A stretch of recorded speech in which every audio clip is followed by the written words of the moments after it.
शून्यवाद वाञ्छाकल्पतरुभ्यश्च कृपा सिन्धुभ्य एव च पतितानां पावनेभ्यो वैष्णवेभ्यो नमो नमः। नमो महावदान्याय कृष्णप्रेमप्रदायते कृष्णाय कृष्णचैतन्यनाम्ने गौरत्विषे नमः। हे कृष्णा करुणा सिन्धो दीनबन्धो जगत्पते गोपेश गोपिकान्त राधाकान्त नमोऽस्तुते। तप्त कांचन गौरांगी राधे वृंदावनेश्वरी वृषभानुसुते देवी प्रणमामि हरिप्रिये। नीलांचल निवासाय नित्याय परमात्मने बलभद्र सुभद्राय जगन्नाथाय ते नमः। जय श्री कृष्ण चैतन्य प्रभु नित्यानंद श्री अद्वैत गदाधर श्रीवासादि गौर भक्त वृंद। हरे कृष्णा कृष्ण कृष्ण हरे हरे, हरे राम राम राम हरे हरे। हरे कृष्णा कृष्ण कृष्ण हरे हरे, हरे राम राम हरे हरे। एकं शास्त्रं देवकी पुत्र गीतम् एको देवो देवकी पुत्र एव च। एको मंत्रस्य तस्य नामानि यानि कर्मस्य एकं तस्य देवस्य सेवा। हरे कृष्णा कृष्ण कृष्ण हरे हरे, हरे राम राम हरे हरे। हरे कृष्णा कृष्ण कृष्ण हरे हरे, हरे राम राम हरे हरे। हरे कृष्णा कृष्ण कृष्ण हरे हरे, हरे राम राम हरे हरे। हरे कृष्णा माता जी। హరే కృష్ణ ప్రభు. హరే కృష్ణ మాతాజీ, నిన్న మనము 4.33 కంప్లీట్ చేసాము. ఒక్కసారి రీక్యాప్ చేసుకుని 4.34కి వెళ్దాం మాతాజీ. సో ఇందులో ఏం చెప్తున్నాడు భగవంతుడు అంటే, ఈ 4th చాప్టర్ జ్ఞాన కర్మ సన్యాస యోగం అనేటువంటిది అన్నమాట. జ్ఞానము, కర్మము, సన్యాసము, ఈ మూడు మిలించి చెప్తున్నాడు భగవంతుడు ఇక్కడ. జ్ఞానం అంటే ఏమిటి అంటే, ఫస్ట్ హూ యామ్ ఐ, నేను ఎవరు అని తెలుసుకోవాలి. Second, who is all mighty, పరమాత్మ ఎవరు, ఆత్మ ఏమిటి, పరమాత్మ ఏమిటి, ఆత్మకు దేహానికి ఏమిటి సంబంధము, ఆత్మకు పరమాత్మకు ఏమిటి సంబంధము, తర్వాత పరమాత్మని యొక్క నామము, రూపము, గుణము, లీలలు ఎటువంటివి, what is the aim of the self, అంటే మన జీవిత యొక్క గమ్యం ఏమిటి అనేటువంటి ఇవి. తర్వాత భగవంతుని లీలలు అనంతము, అవి కొన్ని అయినా మనము తెలుసుకోవడానికి ట్రై చేయాలన్నమాట. సో ఇది ఈ జ్ఞానం అనేటువంటిది. సెకండ్, కర్మము, మనం ఏ పని చేస్తున్నా కూడా ఆ కర్మము ఎందుకు చేస్తున్నాము, దేని వలన చేస్తున్నాము, ఆ కర్మ యొక్క ప్రయోజనం ఏమిటి అని తెలుసుకోవాలి. అది కర్మ ప్లస్ జ్ఞాన మిళితం అవుతుంది. తర్వాత కర్మ చేస్తున్నప్పుడు సన్యాస భావాన్ని మనము పొందాలి. సన్యాస భావం అంటే ఏమిటి, ఆ కర్మ యొక్క ఫలితము నాకు చెందదు, అది భగవంతునికి చెందుతుంది. నాహం కర్త హరికర్త.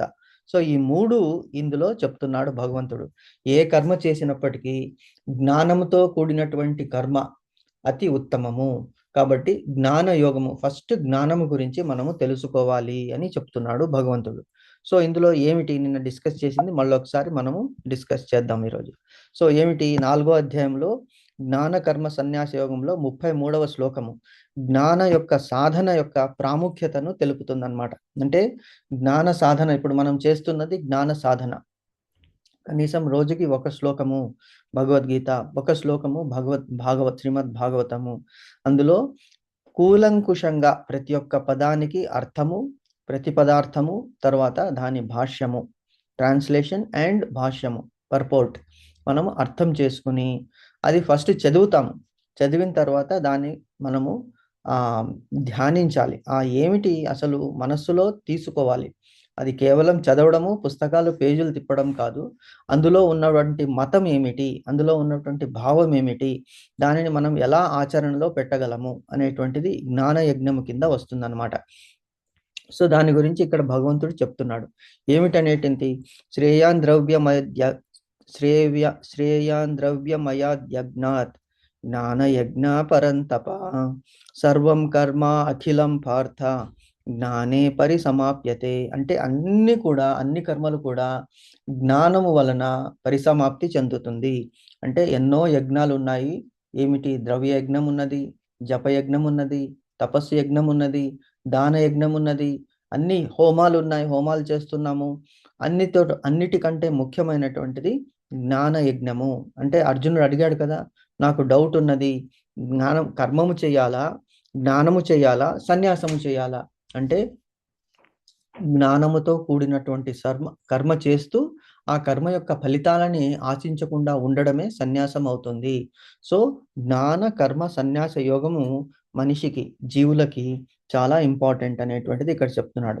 శ్రేయాన్ ద్రవ్యం యజ్ఞాత్ జ్ఞాన యజ్ఞ పరంతప. పరంతప అంటే అర్జున, అంటే శత్రువుని తప్పింపచేసేటువంటి వాడా అర్జున, నీలో ఉన్నటువంటి ఈ అజ్ఞానాన్ని తప్పింప చేసుకోవాలి, అజ్ఞానాన్ని భస్మం చేసుకోవాలి అనేటువంటిది చెప్తున్నాడు. సర్వం కర్మం అఖిలం పార్థ జ్ఞాన పరిసమాప్తతే. పార్థ జ్ఞానే పరిసమాప్యతే. సమాప్యతే అంటే సంపూర్ణం అవడం.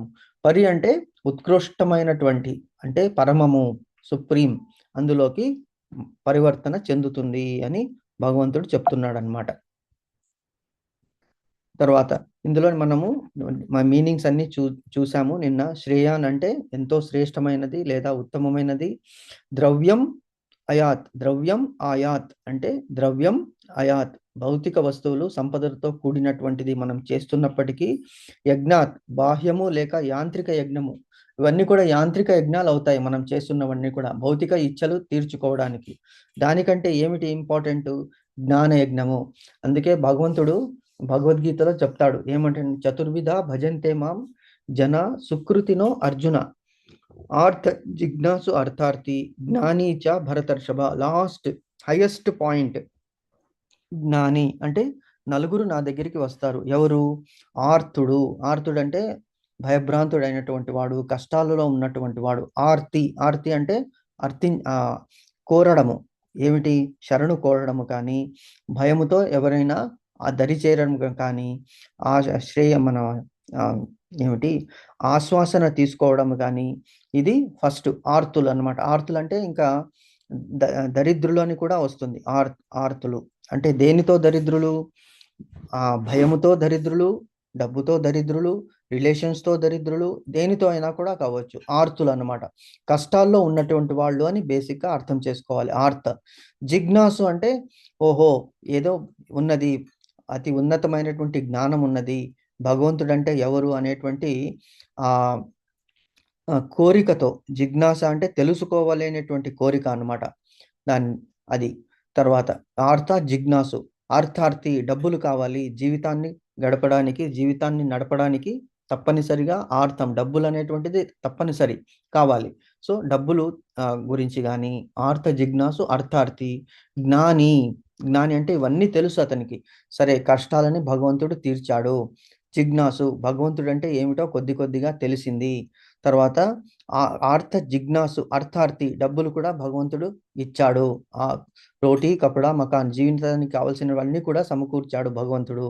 ఇంకా నేనేం చేయాలి అంటే ఇదే డబ్బు సంపాదనే కాదు కాబట్టి ఫోర్త్ పాయింట్ జిజ్ఞాసు. ఆర్త జిజ్ఞాసు అర్థార్థి జ్ఞాని.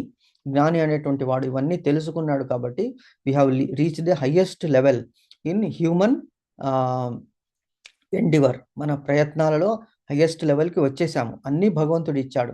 సో ఇంకా మనము జ్ఞానాన్ని సంపాదించాలి. ఎటువంటి జ్ఞానము? ఎలాగ మనము భగవంతుని గురించి తెలుసుకోవడము, భగవంతుని లోకం ఎటువంటిది, భగవంతుని లోకానికి ఎందుకు వెళ్ళాలి, ఎలా వెళ్ళాలి. ఇప్పుడు మనం భూలోకం అంటే ఆల్మోస్ట్ చతుర్దశ భువనాలలో భూమి అనేటువంటిది మధ్యలో ఉన్నది. దాని పైన 6 లోకాలు, కింద 7 లోకాలు ఉన్నది. సో భూమి పైన ఉన్నటువంటి ఆ 7 లోకాలని మనం దాటుకుని వెళ్ళాలి. భూమి కింద ఏముంది? అతల, వితల, సుతల, తలాతల, మహాతల, రసాతల, పాతాళ అనేటువంటిది ఉన్నాయి కింద. పైన భువః స్వాహ. స్వర్గలోకాలు ఏమిటి? జనోలోకము, తపోలోకము, మహోలోకము, సత్యలోకము, వైకుంఠము, ఇవన్నీ కూడా ఉన్నాయి అన్నమాట. సో అటువంటి లోకాలు, వైకుంఠ లోకానికి వెళ్ళి, వైకుంఠలోకము, గోలోకధామము, అక్కడికి మనం చేరుకోవాలి. సో అది జ్ఞానయజ్ఞము కింద మనకి తెలుసుకోవడం అనేటువంటి ప్రయత్నము. ఎంతో ఋషులు ఎందుకు వేల వేల సంవత్సరాలు తపస్సు చేశారంటే, కనీసము ఒక్కసారి ఆ భగవంతుని గురించి మనము దర్శించుకుంటే మోక్షం అనేటువంటిది మనకి వస్తుంది. మళ్ళీ ఈ జనన మరణ చక్రంలో మనము రావాల్సిన అవసరం లేదు అని వాళ్ళు ప్రయత్నిస్తున్నారు. పరంతపః, శత్రువులను శాసించేవాడా. శత్రువులు ఏమిటి? 6 శత్రువులు మనలో ఉన్నాయి. బయట శత్రువులే కాకుండా లోపల శత్రువులు. ఇది చాలా ఇంపార్టెంట్. ఈ 6 శత్రువులు ఎవరు చెప్తారా? మనలో ఉన్నటువంటి 6 శత్రువులు.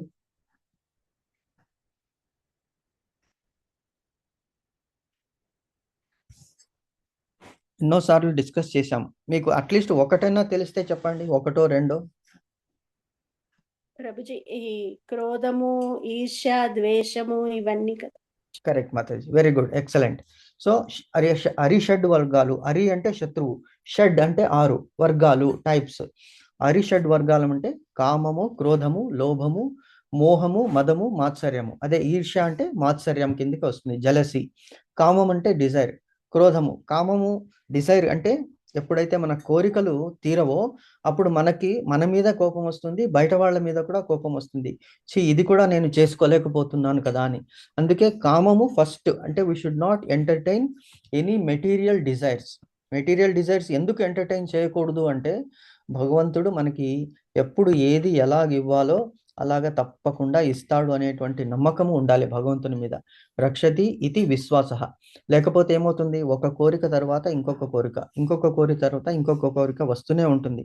అంటే మనం జీవితాంతము కోరికలు తీర్చుకోవడంలోనే మా ఉత్కృష్టమైనటువంటి ఈ మానవ శరీరాన్ని మనము వెచ్చించేస్తున్నాం. సో కామో ఏమిటి, భగవద్గీతలో కూడా ఒక శ్లోకం ఉన్నది. ఏమిటి అంటే ధ్యాయతే విషయాన్ పుంస సంగస్తే శూపజాయతే సంగాత్ సంజాయతే కామ కామ క్రోధోభిజాయతే. ధ్యాయతే విషయాన్ పుంస. ధ్యాయతే అంటే ధ్యానించేటువంటి వాడు, అంటే డిజైర్, కోరుకునేవాడు. ఏమిటి విషయాన్, విషయము అంటే విషయ వాసనలు, మెటీరియల్ డిజైర్స్. ధ్యాయతే విషయాన్ పుంస అంటే మానవులు. ధ్యాయతే విషయాన్ పుంస సంగస్తే శూపజాయతే, దానికే అంటుకుని ఉంటారు వాళ్ళు. సంగస్తే శూపజాయతే ధ్యాయాన్ విషయ పుంస సంగస్తే శూపజాయతే కామాన్ కామోభిజాయతే క్రోధో క్రోధోభిజాయతే అన్నాడు. అప్పుడు అది ఏమవుతుంది, కామం కింద అది వచ్చేస్తుంది, డిజైర్. కామం అంటే not lust, it is anything that we want more than what we need. అప్పుడు కామం తీరకపోతే ఏమవుతుంది, కామం క్రోధోభిజాయతే, కామం వలన క్రోధోభి వచ్చింది. క్రోధం వచ్చినప్పుడు ఏమవుతుంది, క్రోధోద్భవతి సమ్మోహ, సమ్మోహ స్మృతి విభ్రమ, స్మృతి భ్రంశో బుద్ధినాశ, బుద్ధినాశ ప్రణశ్యతి. సో సెకండ్ శత్రువు వచ్చేస్తాడు. ఫస్ట్ అంటే మనం డోర్ తీస్తే, కొద్దిగా డోర్ తీసామనుకోండి, ఈవినింగ్ టైంలో మనం డోర్ తీస్తే ఏమొస్తుంది, దోమలు వచ్చేస్తాయి, ఒకదాని వెంట ఒకటి. ఆ ఒక్క దోమ వలన ఏమవుతుంది, మనకి రాత్రి నిద్రంతా పాడవుతుంది, శాంతి, మనసుకి శాంతి ఉండదు. నెక్స్ట్ డే మళ్ళీ అదే ఆ నిద్ర లేమితోనే మనము దేహాన్ని ఈడ్చుకుంటూ వెళ్తాం. ఎందుకు, అంతటి నిద్ర భారము, మనకి ఏ పని చేసినా కూడా ఆలస్యత్వం వస్తుంది. సో అలాగే first we should not entertain desire, కామము. తర్వాత క్రోధము. క్రోధం వల్ల ఏమవుతుంది, ఫస్ట్ క్రోధము ఈజ్ లైక్ అన్ యాసిడ్. ఈ యాసిడ్ని జయించమంటున్నాడు భగవంతుడు. పరంతప, శత్రువులను జయించేటువంటి వాడా. సో ఈ ఏమిటి అరిషడ్ వర్గాలు, ఈ 6 శత్రువులు ఏమిటి అంటే కామము, క్రోధము. క్రోధాన్ని ఎలా జయించాలి అంటే కామం నుంచి మనము తగ్గించుకుంటే క్రోధం తగ్గిపోతుంది. కామము, క్రోధము. కామక్రోధ లోభము. సరే మనకి డిజైర్స్ వలన వచ్చింది. లోభం అంటే ఏమీ ఇవ్వకుండా ఉండడం, అన్ని నేనే అనుభవించాలి అనేటువంటి కోరిక. లోభి అంటే పిసినారి అని కూడా వస్తుంది అనమాట, మైజర్. కామము, క్రోధము, లోభము. తర్వాత ఏమవుతుంది, ఆ వేరే వాళ్ళకి ఇవ్వకుండా అదేమవుతుందంటే అటాచ్మెంట్, మోహము, దాని మీద అటాచ్మెంట్. వస్తువుల మీద అటాచ్మెంట్ అవ్వచ్చు, మన రిలేషన్స్ మీద అలా అటాచ్మెంట్ అవ్వచ్చు. పుత్రులు, పుత్రికలు, భర్త, భార్య, బ్రదర్స్, సిస్టర్స్, మన జనాలు, బంధువులు, వీళ్ళందరి మీద అటాచ్మెంట్స్. తర్వాత మనకి మనకి material decides like car, house, cash, jewellery, ఇవన్నీ కూడా దాని కిందే వస్తాయి. మదం అన్నమాట, మోహం వచ్చేస్తుంది. నేను ఎవరికి అంటే దాని మీద అంత అటాచ్మెంట్ అవుతుంది. కొద్దిగా ఏదైనా ఒక వస్తువు మిస్ అయిందంటే మనం విలవిలలాడతాం అనమాట. సో లోభము, తను తినడు, వేరే వాళ్ళకి ఇవ్వడు. దానివల్ల ఏమవుతుంది, మోహము, ఉన్న వస్తువుల్ని ఖర్చు చేయడు, మోహము, మదము. మోహం తర్వాత ఏమొస్తుంది, మదము, అబ్బా నాకు ఇంతుంది అనేటువంటి గర్వము. ఆ గర్వము అక్కడితో ఆగుతుందా, లేదు, మిగతా వాళ్ళని చూస్తాము, నాకంటే ఇంకా ఎక్కువ ఉన్నది వాళ్ళకి అనే జలసి, మాత్సర్యం అనేటువంటిది మనం ఎంటర్టైన్ చేస్తామన్నమాట. ఈ అరిషడ్ వర్గాలు మనిషిని పతనానికి గురి చేస్తాయి. కాబట్టి నాట్ జస్ట్ శత్రువులని శాసించేవాడా, అర్జునుడు ఎటువంటి వాడు, వీరులను, శత్రువులని, బయట శత్రువులనే కాక లోపల శత్రువులని కూడా అతను శాసిస్తున్నాడు, ఇంటర్నల్ అండ్ ఎక్స్టర్నల్. సో ఈ 6ని అతడు దాటాడు. కామము, అతనికి డిజైర్ లేదు, కామం లేదు కాబట్టి ఎందుకు, యుద్ధమే చెయ్యను అంటున్నాడు. కాబట్టి internal desires he has conquered. కామము. క్రోధము వదిలిపెట్టేశాడు. నేను అడుక్కునైనా తింటాను, వాళ్ళని చంపను. లోభము, కామక్రోధ, లోభం అనేటువంటి కామము, క్రోధము, లోభం లేనే లేదు కదా. ఏమన్నా ఉంటే లోభం ఉంటుంది, ఏమీ లేనప్పుడు లోభం ఎందుకు ఉంటుంది? కామము, క్రోధము, లోభము, మోహము. ఎవరి మీద? ఆ మోహం అనేటువంటిది నువ్వు ఓవర్కమ్ కావాలి. మోహం ఏమైంది? నా తాత, నా తండ్రి, నా పుత్రులు, నా బంధువులు, నా మిత్రులు అనేటువంటి మోహం ఉన్నది అర్జున. దాని నుంచి బయటికి రావాలి. Internal, external, all that these are all bodies, they are not. ఆత్మని నువ్వు చంపలేవు, only you are going to kill them. అది వాళ్ళందరినీ కూడా నేను ఆల్రెడీ సంహరించేశాను. నువ్వు కేవలం నీ బాణాన్ని నిమిత్త మాత్రుడవు, నీ బాణము చేత వాళ్ళు చనిపోయారు అనేటువంటి ఆ కీర్తి నీకు ఇప్పిస్తున్నాను అని భగవంతుడు అంటున్నాడు అనమాట. సో బయట వాళ్ళని, శత్రువులని శాసించేవాడా అని అర్జునునికి అడ్రస్ చేసినప్పుడు అది మనకి కూడా అనువర్తిస్తుంది. ఎలాగా? With effort, very difficult, but it is not impossible. కామక్రోధ లోభ మోహ మద మాత్సర్యాలని మనం కొద్ది కొద్దిగా కంట్రోల్ చేసుకుంటూ రావాలి. ఎందుకంటే మనం చెప్పాం కదా, మన దేహం అనేటువంటిది ఒక రథము. ఆ దేహములో మన సోల్ అనేటువంటిది, అది ఎవరు? రథికుడు అర్జునుడు. రథము దేహము, రథములో ఉన్నటువంటి ఆత్మ అర్జునుడు. అందులో మనకి బుద్ధి అనేటువంటి వాడు భగవంతుడు, మనస్సు అనేటువంటిది కళ్ళెము, ఇంద్రియాలు అనేటువంటిది గుర్రాలు. సో ఆ ఇంద్రియాలని మనస్సు అనేటువంటి కళ్ళెముతో కంట్రోల్ చేయాలి. అది ఎవరికి ఇవ్వాలి? బుద్ధి చేతికి ఇచ్చినప్పుడు, భగవంతుని చేతికి ఇచ్చినప్పుడు రథము కరెక్ట్గా వెళుతుంది. అందులో ఉన్నటువంటి రథికుడు మన ధామానికి, గోలోక ధామానికి చేరుకుంటాడు. ఎందుకు? సర్వస్య శరణాగతి, భగవంతునికి శరణు. నువ్వు ఎలా తీసుకెళ్తే అలా వెళ్తాను, ఏమిస్తే అది తింటాను, ఏమిస్తే ఎక్కడ పెడితే అక్కడ ఉంటాను అనేటువంటి భావన ఎప్పుడైతే మనలోకి వస్తుందో అప్పుడు మనం ఈ శత్రువులని జయించవచ్చు అని చెప్తున్నాను అనమాట. కాబట్టి సర్వం, సమస్తమైన ప్రతి ఒక్కటి, కర్మ అఖిలం, సమస్త కర్మలు లేక లౌకిక వైదిక క్రియలన్నీ కూడా ఏమని చెప్తున్నాయి? జ్ఞానం వైపు చెప్తున్నాయి. ఏం తెలుసుకోవాలి అంటే భగవంతుడే నాహం కర్త హరికర్త, భగవంతుడే కారణం, ఈశ్వరో పరమో కృష్ణ సచ్చిదానంద విగ్రహ, అనాదిరాదిర్ గోవింద, కారణం అంటే అన్నీ చేయించేటువంటి భగవంతుడు. కాబట్టి మన అహం అనేటువంటిది, భగవంతునికి అహంకారము, గర్వం అనేటువంటిది కొద్దిగా కూడా ఇష్టం లేదు. ఎందుకయ్యా అంటే భగవంతుడు దుర్యోధనుడికి అన్ని వసతులు ఉన్నప్పటికీ అతడు పాండవుల రాజ్యాన్ని కూడా కబళించేశాడు.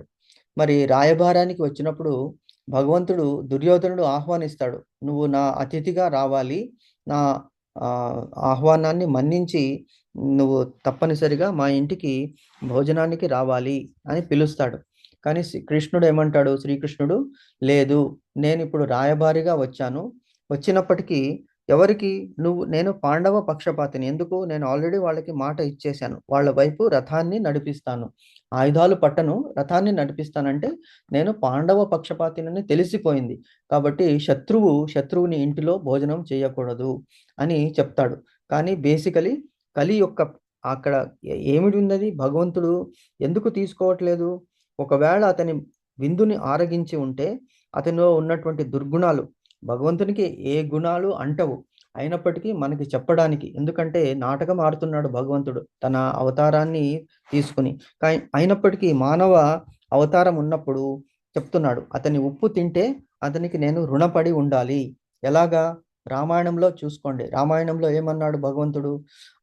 మన లక్ష్మణుడు 14 సంవత్సరాలు కంటి మీద కునుకు పోకుండా సీతారాములను కాపాడాడు. వచ్చిన తర్వాత ఏమన్నాడు? 14 సంవత్సరాలు అయిన తర్వాత ఇంటికి వచ్చి, అమ్మయ్యా, ఈ 14 సంవత్సరాలు అయింది, ఇప్పుడు నేను హాయిగా నిద్రపోగలను, కంటికి నిద్ర లేకుండా ఉన్నది అని తన భార్యతో అంటాడనమాట. అది రాముడు వింటాడు. రాముడు విని, సరే, ఇతనికి నా మీద రుణం ఉన్నది, ఇతని మీద నాకు రుణం ఉన్నదని చెప్పి నెక్స్ట్ కృష్ణ అవతారంలో అతన్ని బలరామునిగా, తను అన్నగా పుట్టిస్తాడు. అప్పుడు ప్రతిసారి కనిపించినప్పుడు అంతా కూడా బలరామ నమస్కారం అని అతనికి రిటర్న్ ఇచ్చేస్తాడు. భగవంతుడు తన దగ్గర ఏది ఉంచుకోడు. అంటే సో ఇది మనం గుర్తుపెట్టుకోవాలి. ఎవరి దగ్గర మనం ఎక్కడ భోజనం చేయాలి? ఎక్కడ విందు స్వీకరించాలి అంటే ఓన్లీ ఇన్ డివోటీస్ హౌస్. ఎందుకంటే అక్కడ పవిత్రంగా ఉంటుంది, భగవంతునికి అర్పితమైనటువంటి నైవేద్యాన్ని ఆ ప్రసాదం కింద మనకి వస్తుంది. కాబట్టి we should take only there as much as possible. So అది సమస్త కర్మలు లేక వైదిక, అది జ్ఞానం అని అనిపిస్తుంది. ఆధ్యాత్మిక దివ్య జ్ఞానము అంటే భగవంతుని మనం ఆశ్రయిస్తే దివ్యంగా మనము మన గోలోకధామానికి చేరుతాము అనేటువంటిది ఇక్కడ. పరిసమాప్యతే, ఇట్ విల్ ఎండ్, చివరకు పరిసమాప్తం అవుతాయి, లయం అవుతాయి. ఎందులో? భగవంతుని లోకంలో మన ఆత్మ అనేటువంటిది అక్కడ వెళ్ళి చేరుతుంది. ఎగ్జాంపుల్, ఈవెన్ దుష్టులైనప్పటికీ కూడా అతను ముందు జన్మలో మంచివాళ్ళు కాబట్టి శిశుపాలుని ఆత్మ భగవంతునిలో చేరిపోయింది. అది సాయుధ్యం అన్నమాట. సాయుధ్యం అనేటువంటిది మోక్షం. సో ఇది ఇక్కడ చెప్తున్నాడు ఈ ఈ శ్లోకం యొక్క అర్థం అన్నమాట. So next will see. శ్లోక తాత్పర్యం ఏమిటి? ఓ పరంతప, శత్రు సంహారకుడైన అర్జున, కేవలం భౌతిక వస్తువులతో కూడిన ద్రవ్యమయ యజ్ఞం కన్నా జ్ఞానంతో కూడిన యజ్ఞం ఎంతో శ్రేష్టమైనది. జ్ఞానం, ఇప్పుడు మనం హోమం చేస్తున్నాం అనుకోండి, ఆ హోమం చేస్తున్నప్పుడు మన అటెన్షన్ మనస వాచ కర్మణ ఆ హోమం చేసేటువంటి ఆ అగ్నిలో, అగ్నిదేవుడి ద్వారా మనము ద్రవ్యాలు అర్పించినది, అతని అగ్ని అనేటువంటిది దేవతల యొక్క ముఖము, నోరు అన్నమాట. సో అగ్నిదేవుడు అది తీసుకుని అది దేవతలకి అందిస్తాడు. సో అది ఇది ఎప్పుడు? కేవలం అందులో అగ్నిలో ఆహుతి ఇచ్చినటువంటి వస్తువులతో పాటు మంత్రముతో పాటు ఇవ్వాలి, అప్పుడే అది వాళ్ళకి చెందుతుంది. సో ఏం మంత్రం చదువుతున్నారు? ఆ ఋత్వికులు అంటే ఋషులు, మునులు ఎవరైతే ఆచార్యులు చేస్తున్నారో ఏం చేస్తున్నారు అంటే ఫస్ట్ వాళ్ళు చెప్తారనమాట. వాళ్ళు ఏదైనా స్టార్ట్ చేసే ముందు మనకు చెప్తారు. ఫర్ ఎగ్జాంపుల్, మనము పుణ్యాహవాచనం అని చేస్తాము. అంటే ఏదైనా ఒక హోమం కానీ ఒక మంచి కార్యం కానీ చేసేటప్పుడు ఏం చేస్తాము? పుణ్యాహవాచనం అంటే మనల్ని మనం పవిత్రం చేసుకుంటాం అన్నమాట. ఫస్ట్ పవిత్రం అయితేనే భగవంతుని పూజకి అర్హులము. లేకపోతే ఏమవుతుంది? ఎలా పడితే అలాగా మానవుల శరీరం నుంచి వచ్చేటువంటి దుర్గంధాలు దేవతలు అంగీకరించరు. అసలు వాళ్ళు దేవతలు భూమికి వచ్చినప్పటికీ కూడా వాళ్ళ పాదాలు భూమిని తాకవు, భూమి పైనే ఉంటారన్నమాట. మళ్ళీ అలాంటప్పుడు మనము క్లీన్గా లేకుంటే, ఆల్రెడీ దుర్గంధమైనటువంటి ఈ రక్తము, మాంసము, గుజ్జు అనేటువంటి మన శరీరంలో ఉన్నటువంటి ఎముకలు, ఇవన్నీ కూడా దుర్గంధ భూయితాలు. ఇవన్నీ కూడా మనం శారీరకంగా మనల్ని క్లీన్ చేసుకుంటాం స్నానం చేసి. మానసికంగా కూడా ఎప్పుడు మనం క్లీన్ చేసుకుంటాము? భగవంతుని ధ్యానించి, మనస్సులో భగవంతుని రూపాన్ని మనం తలుచుకుని ఆ భగవంతుని శ్లోకాల ద్వారా అతన్ని మనము మనస్సుని మనము పవిత్రీకరించుకుంటాము. అది పుణ్యాహవాచనం అవుతుంది. అక్కడ కలశం పెట్టి దేవతలని ఆహ్వానించి, అందులో వరుణదేవుణ్ణి ఆహ్వానించి పూజ చేయించి, ఆ వరుణుని ఆహ్వానించినటువంటి నీరు మన మీద ప్రోక్షిస్తారు. అది తీర్థంలాగా అయిపోతుంది. సో మనల్ని ప్రోక్షించినప్పుడు మన మీద ఆశీర్వదిస్తారు, అంటే పవిత్రులయ్యారు మీరు అని. తర్వాత మనం పూజకి కూర్చున్నప్పుడు హోమంలో మనం ద్రవ్యాలు అర్పించినప్పుడు ఫస్ట్ స్టార్ట్ చేస్తారు విఘ్నేశ్వరుని పూజ, తర్వాత నవగ్రహాల పూజ, తర్వాత దిక్పాలకుల పూజ, తర్వాత ఏ దేవతని అయితే గురించి మీరు పూజిస్తున్నారో. ఫర్ ఎగ్జాంపుల్, సుదర్శన హోమం చేస్తున్నాము, సుదర్శన చక్రం అన్నమాట, రక్షణ. సో భగవంతుని సుదర్శన చక్రము, సుదర్శనము వేరు కాదు, భగవంతుడు వేరు కాదు. ఎందుకు? భగవంతుని నామము రూపమే వేరు కానప్పుడు అతని ఆయుధాలు కూడా భగవంతునితో పాటు సమానమైనవి. సో సుదర్శన హోమము మనం చేస్తున్నాము, అప్పుడు పవమాన హోమం చేస్తున్నాము. అప్పుడు మనం ఆ భగవంతుని పరివార సమేతంగా ఆహ్వానించినప్పుడు భగవంతుడు వస్తాడు. కాబట్టి ఆ మంత్రాలు చదువుతున్నప్పుడు ఆ మంత్రాల మీదనే మన దృష్టి ఉండాలి. మనకి అర్థం కాకపోవచ్చు, అందుకే ముందే మనము వాళ్ళని అడిగి తెలుసుకోవాలి. ఇప్పుడు మనం ఏం చేస్తున్నాము, ఈ మంత్రాలు దేని గురించి చేస్తున్నాము అనేటువంటిది. సో ఆ జ్ఞానం అనేటువంటిది మనకి చాలా ఇంపార్టెంట్. లేకపోతే ఏమవుతుంది? It becomes like sub conscious mind. Drive చేస్తున్నాం, మనం కార్ డ్రైవ్ చేస్తున్నాము, డ్రైవింగ్ తెలుసు, డ్రైవింగ్ నేర్చుకునే ముందు మొత్తం మనకి కాన్సన్ట్రేషన్ ఆ వెహికల్ మీద ఉంటుంది, స్టీరింగ్ మీద ఉంటుంది, రోడ్డు మీద ఉండదు. కానీ ఎప్పుడైతే డ్రైవింగ్ వచ్చేస్తుందో మనం డ్రైవింగ్ మీద, బ్రేక్ మీద, యాక్సిలేటర్ మీద మనకి అంత దృష్టి ఉండదు, రోడ్డు మీద ఉంటుంది అనమాట. సో ఇలాగ మనల్ని మనం ట్రైన్ చేసుకోవాలి. Subconscious mind will take over normal activities. అందులో వేస్తున్నది subconscious mind. Conscious mind ఏమిటి? అతను మంత్రాలు ఏదైతే చదువుతున్నాడో అది మన మనస్సులో హత్తుకోవాలన్నమాట. నా మమ, నా మమ అంటే మనం అగ్నిలో ఆహుతి వేస్తుంటాం. అంటే నాది కాదు, మమ అంటే నేను, నా మమ నేను కాదు, నేను కాదు నువ్వే చేయిస్తున్నటువంటి జ్ఞానము. అది ఎంతో శ్రేష్టమైనది. అది భగవంతునితో భగవంతునితో అనుసంధానం అవుతుందన్నమాట మన మనస్సు. ఎందుకంటే హే పార్థ చెప్తున్నాడు భగవంతుడు, పార్థ సమస్త లౌకిక మరియు వైదిక కర్మలు ఆ పరమాత్మ జ్ఞానమునందే పరిసమాప్తి చెందుతాయి. అంటే ఈ కర్మలన్నీ కూడా ఎప్పుడైతే మనస్సు పెట్టి మనం చేస్తామో అప్పుడు అది పరమాత్మనికి చెందుతుంది. పరమాత్మనికి చెందినప్పుడు మనకి ఆ భగవంతుని యొక్క కరుణ ఉంటుంది అని చెప్తున్నాడు. సో తర్వాత కర్మల వివేచనం గురించి, యజ్ఞ వైవిధ్యం గురించి చెప్తున్నాడు. ఏం చెప్తున్నాడు ఇక్కడ? ఇక్కడ జ్ఞాన కర్మ సన్యాస యోగంలో భగవానుడు కేవలం శారీరక క్రియ రూపంలో ఉండే యజ్ఞాల కంటే మనస్సుతో కూడిన జ్ఞాన యజ్ఞానికి అత్యధిక ప్రాముఖ్యతనిచ్చాడు. ఇందాక డిస్కస్ చేశాం కదా, మనస్సుతో కూడిన యజ్ఞం. జపం చేస్తున్నాం అనుకోండి, అది ఒక యజ్ఞం కిందనే వస్తుంది. జపం చేసేటప్పుడు మీరందరూ జపం అట్లీస్ట్ కనీసం ఒక మాల అన్నా చేస్తున్నారు అనుకుంటాను. ఎవరైతే ఉత్తమాంగి మాతాజీ, మీరు ప్రశాంతి మాతాజీ, మీరు I think you have taken shelter కదా.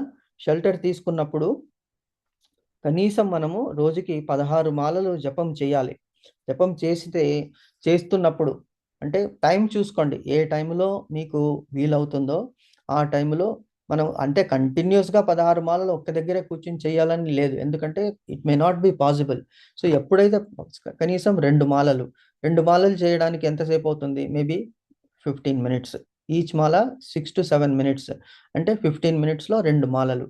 ఆ 15 మినిట్స్ తలుపు వేసుకొని మనం రూమ్లో కూర్చుని భగవంతుని ఎదురుగా ఉన్నాడు, ఎందుకు మనం ఆ భగవంతుని ఆహ్వానిస్తున్నాం. జై శ్రీ కృష్ణ చైతన్య ప్రభు నిత్యానంద్. కంటిన్యూ చేయండి, అదేంటి శ్లోకం? జై శ్రీకృష్ణ చైతన్య ప్రభు నిత్యానంద శ్రీ అద్వైత గదాధర్ శ్రీ వాషాది గౌర భక్త వృంద్, వీళ్ళందరినీ మనము క్షమాయాచన చేస్తున్నాం. ఎందుకు? మనసుని కాన్సన్ట్రేట్ చేయడానికి. సో వాళ్ళని పిలిచి భగవంతుని హరే కృష్ణ కృష్ణ కృష్ణ హరే హరే, హరే రామ రామ రామ హరే హరే. భగవంతుని విగ్రహాన్ని మనం చూసే ఉంటాము, ఫొటోస్ చూసుంటాము, టెంపుల్స్లో భగవంతుని విగ్రహాన్ని చూసుంటాము. మీ మనసుకి ఏది హత్తుకుంటుందో ఆ విగ్రహం రూపంలో భగవంతుడు మన ఎదురుగా ఉన్నాడు అనుకుని మనము ఒక మాలలో ఉన్నటువంటి ఒక పూసని తిప్పాలి. ఈ 16 వర్డ్స్ హరే కృష్ణ కృష్ణ కృష్ణ హరే హరే, హరే రామ రామ రామ హరే హరే అన్న తర్వాత ఒకటి తిప్పాలి. అప్పుడు మనం ఇది నోటి ద్వారా అంటున్నాము, చేతి ద్వారా తిప్పుతున్నాం, వేళ్ల ద్వారా, కానీ మనసు ఇక్కడ లేదు, మనసు ఎక్కడో ఉంది. అప్పుడు మనకి ఆ చేసిన యజ్ఞానికి ఫలితం లేదు, 0 అన్నమాట, 0. సో ఎలాగైతే ఎగ్జామ్లో మనము ఎగ్జామ్ రాసేసి ఆ ఆన్సర్ పేపరు ఎగ్జామినర్కి ఇవ్వాలి, ఎగ్జామ్ రాసాము కానీ ఆన్సర్ పేపర్ అక్కడ ఇవ్వలేదు, ఇంటికి తీసుకొచ్చేసాం, దానివల్ల లాభం ఏముంది? మళ్ళీ ఎగ్జామ్ రాయాలి. కాబట్టి ఇది మనసులో, ఈ జ్ఞానం అనేటువంటిది మనసులో మనము ఏ పని చేసినప్పటికీ కూడా జ్ఞానవంతంగా చెయ్యాలి అని భగవంతుడు చెప్తున్నాడు. సో అలాగే డిఫరెంట్ యజ్ఞాల గురించి చెప్తున్నాడు. ఇంద్రియ నిగ్రహము అంటే ప్రాణాయామము, ప్రత్యాహారము, అవన్నీ అష్టాంగ యోగాలు చదువుకున్నాం కదా. ఆసనము, తర్వాత ఏమిటి, ప్రాణాయామము, ప్రత్యాహారము, ఆసనము, యమ నియమ ధారణ ధ్యానం అనేటువంటిది అష్టాంగ యోగాలు అన్నమాట. ఇవన్నీ చేస్తారు, కానీ దానివల్ల కాన్సన్ట్రేషన్ లేకుంటే లాస్ట్దే ధ్యానము. అన్ని యోగాలు చేయడానికి లాస్ట్కి ఏమిటి? ధ్యానము. ధ్యానం అంటే సమాధి. ఆ సమాధి అనేటువంటిది భగవంతునితో అనుసంధానం చేసుకుని మనకి లౌకికమైనటువంటి వస్తువుల మీద శబ్దాల మీద కూడా మనకి ఫోకస్ ఉండకూడదు. కేవలం మనం స్టార్ట్ చేయాలి, చేస్తే భగవంతుడు ఇచ్చేస్తాడు ఆ కంట్రోల్. ప్రాణాయామము, స్వాధ్యాయము, చదవడము, తపస్సు అంటే జపము. ఈ కాలంలో తపస్సు చేయలేము, ఓన్లీ కృతయుగంలో తపస్సు చేయొచ్చు. ఈ కాలంలో తపస్సు చేయడం, ఈవెన్ జపము అనేటువంటిదే ఒక తపస్సు, యజ్ఞము. ఎన్నో రకాల యజ్ఞాలను వివరించాడు శ్రీకృష్ణుడు. అన్ని యజ్ఞాల చివర జ్ఞానం కేవలం ఆధ్యాత్మిక పరమ జ్ఞానంలోనే ఉందని చెప్పాడు. అంటే ఎందుకు చేస్తున్నాము? ఆ ధ్యానం చేస్తున్నప్పుడు భగవంతుతో కనెక్ట్ అవుతాము. ఎందుకు? శ్రీకృష్ణ మాకు ఇటువంటి జన్మని ఇచ్చావు, మానవ జన్మ ఇచ్చావు, అన్ని అంగాలు సరిగ్గా పనిచేసేటులాగా చూస్తున్నావు, మాకు కావలసిన దేహానికి కావలసినటువంటి అన్ని సుఖాలని ఇచ్చావు, థింక్ చేయడానికి మంచి బ్రెయిన్ ఇచ్చావు, మంచి మనస్సుని ఇచ్చావు, కేవలం ఇవన్నీ కూడా నీకే అర్పితము అని అంకిత భావంతో మనము భగవంతుని మీద దృష్టి నిలిపి చేసేది జ్ఞానయజ్ఞం అవుతుంది. అంటే ఇక్కడ ఈ ఎగ్జాంపుల్ చెప్పుకుంటూ పోతున్నాడు. నిన్న డిస్కస్ చేసాం కదా, డిఫరెంట్ యజ్ఞాస్. ద్రవ్య యజ్ఞాలకి ఒక లిమిట్ ఉన్నది. ఏమిటి? భౌతిక వస్తువులు, ధనము, నెయ్యి మరియు వివిధ హవిస్సులతో హోమగుండంలో చేసే బాహ్య పూజా విధానం భౌతిక యజ్ఞం. ఇటువంటి యజ్ఞాలు తాత్కాలిక పుణ్య ఫలాలను లేదా స్వర్గప్రాప్తిని కలిగిస్తాయి, కానీ అంతఃకరణ శుద్ధిని మరియు శాశ్వత మోక్షాన్ని కలిగించలేవు. ఇవన్నీ అన్నీ కూడా టెంపరరీ. మరి అన్ని టెంపరరీ ఇప్పుడు ఎందుకు చేస్తున్నామండి ఇది అంటే, మనము ఈ భౌతిక జగత్తులో ఉన్నాము. భౌతిక జగత్తులో ఉన్నప్పుడు కనీస కోరికలు తీర్చుకోవడానికి ఇవి తప్పనిసరిగా చెయ్యాలి. ఇప్పుడు దేవతలు మనకి ప్రసన్నులు అవుతారు. అన్ని దేవతల్లో భగవంతుడే ఉన్నాడు అనేటువంటి భావనతో చెయ్యాలి. అది చేసిన తర్వాత ఏమవుతుంది? స్వర్గం అనేటువంటిది రావచ్చు మనకి. స్వర్గం అనేటువంటి ఎక్కడో స్వర్గం లేదు. స్వర్గం అనేటువంటి సుఖం ఇక్కడే దొరకవచ్చు మనకి. కానీ అవన్నీ తాత్కాలికము. మనస్సుని అంతఃకరణ శుద్ధి అవి చెయ్యలేవు. వీటిలో సరైన ఆధ్యాత్మిక అవగాహన అంటే జ్ఞానము లేకపోతే అవి కేవలం యాంత్రిక కర్మలుగా మిగిలిపోతాయి. ఏదో వేస్తున్నాము, నెయ్యి వేస్తున్నాము, కానీ ఎందుకు వేస్తున్నాము? దేవతలు అంటే అంకిత భావము. ఇప్పుడు మనము పిల్లలకి మనం అన్నం తినిపించేటప్పుడు వాళ్ళ మీద ఫోకస్, కాన్సన్ట్రేషన్ ఉండాలి. కాన్సన్ట్రేషన్ లేకుంటే ఏమవుతుంది? మనకి ఏదో మొబైల్ పక్కన పెట్టుకొని ఆ మొబైల్ వింటుంటే పిల్లలకు కూడా అటువంటి డైవర్షన్ వచ్చేస్తుంది. కాబట్టి మనం వాళ్ళకి తినిపించేలాగా వాళ్ళ మీద ఫోకస్. దేనివలన? వీడు ఎలాగైతే తింటే జష్టపుష్టంగా ఎదిగి మంచి ప్రయోజకుడు అవుతాడు. దట్ ఈస్ ది గోల్, ఆ యజ్ఞం అన్నమాట. సో అటువంటిది మనము యజ్ఞం చేయాలి. లేకపోతే కేవలం యాంత్రిక కర్మలుగా మిగిలిపోతాయి. Becomes mechanical. దానివల్ల ప్రయోజనం అనేటువంటిది లేదు అంటున్నాడు. తర్వాత జ్ఞాన యజ్ఞం గురించి ఇంకా ఎగ్జాంపుల్స్ ఇస్తున్నాడు భగవంతుడు. ఏమిటి? శాస్త్ర విచారణ చేయడము. శాస్త్రాలు అంటే ఏమిటి? శాస్త్రాల్లో ఏం చెప్పారు? ఎందుకు చదవాలి? శ్రీమద్ భగవద్గీత, భాగవతం, రామాయణము, పురాణాలు, మహాభారతము ఎందుకు చదవాలి అంటే, మనం రెండే చాలు అనుకున్నాం కదా, భగవద్గీత, భాగవతం. సరే, ఎవరికైతే టైం ఎక్కువ ఉన్నదో వాళ్ళు మిగతా గ్రంథాలు కూడా చదవచ్చు. So that we become more matured అనమాట. శాస్త్ర విచారణ చేయడము. అందుకే గురుకులాల్లో 12 సంవత్సరాలు గడుపుతారనమాట విద్యాభ్యాసం గురించి. తర్వాత సద్గురువు. గురువు, సద్గురువు. గురువు, సద్గురువు డిఫరెన్స్ ఏముంది? గురువు అంటే జ్ఞానాన్ని ఇచ్చేటువంటి వాడు. మరి అటువంటి గురువు కేవలం ప్రీచరా, ప్రాక్టికల్గా కూడా ఉన్నాడా అని మనం చూస్తాం. స్కూల్లో మనకి టీచర్స్ ఉన్నారు. టీచర్స్ ఏం చెప్తున్నారు? మారల్స్ చెప్తున్నారు, నీతులు చెప్తున్నారు. కానీ బయట వచ్చిన తర్వాత వాళ్ళే ఆ మొరాలిటీ లేదు.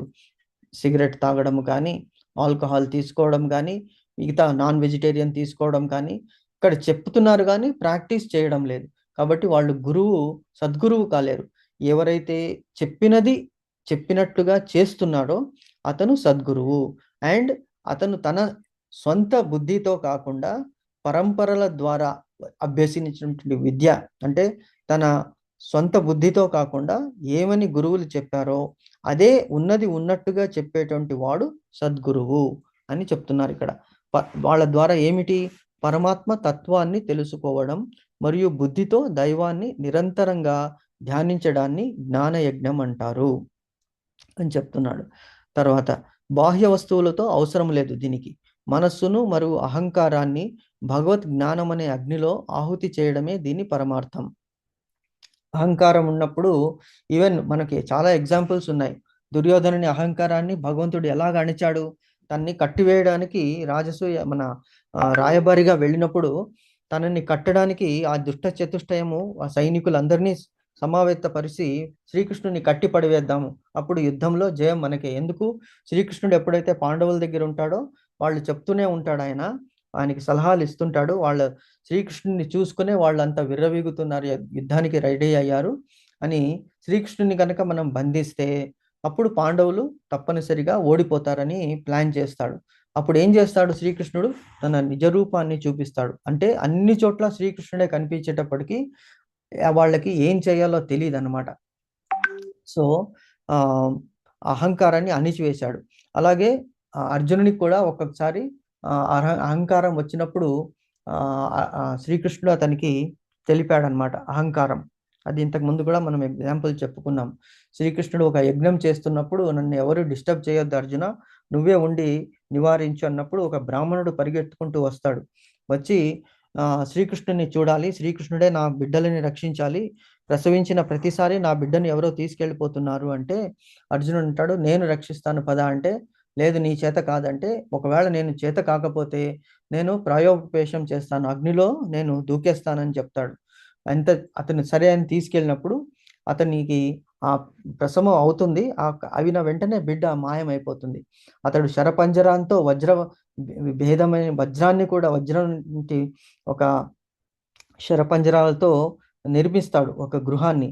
అయినప్పటికీ అతని శిశువు మాయమైపోతుంది. అప్పుడు అతను గర్వభంగం అవుతుంది.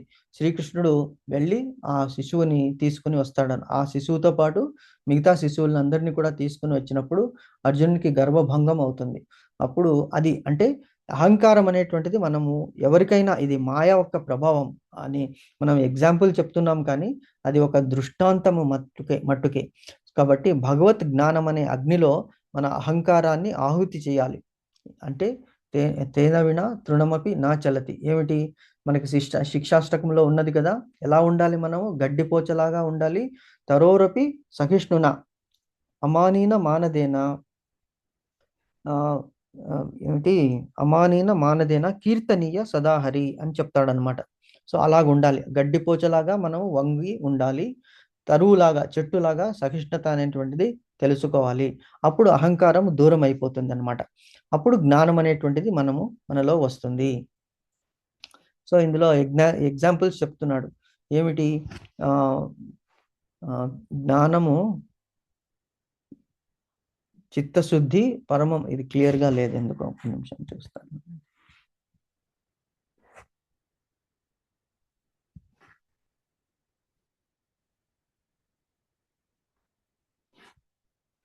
ఓకే. జ్ఞానము చేసే సాధన అత్యంత బలమైనది. అంటే